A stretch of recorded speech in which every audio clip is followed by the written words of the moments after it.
স্বাগত ডিবিসি সংবাদে। আপনাদের সাথে আছি আমি প্রিয়া কুণ্ডু। শুরুতেই জানিয়ে দেব আকিজ বশির ক্লাস সংবাদ শিরোনাম।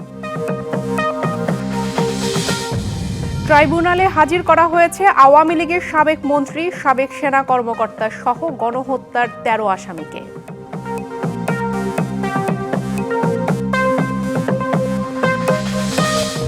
অন্তর্বর্তী সরকারের আমলেই সবচেয়ে ভালো নির্বাচন হবে।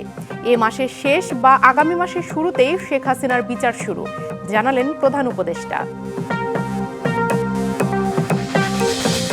রাজধানীর প্রায় সব সড়কেই ব্যাটারি চালিত রিকশার রাজত্ব। বেশিরভাগ চালকই মানেন না ট্রাফিক আইন।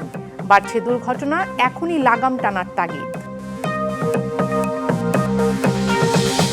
দেশের অর্থনীতির গেম চেঞ্জার হতে যাচ্ছে মাতারবাড়ি গভীর সমুদ্র বন্দর। বদলে যাচ্ছে মহেশখালী, শিগগিরই মেগা প্রকল্পের জেটি নির্মাণ শুরু।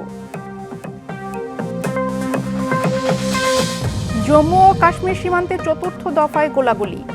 ভারত পাকিস্তানে উত্তেজনা চরমে, ইসলামাবাদই প্রথমে গুলি ছুড়েছে, অভিযোগ দিল্লির।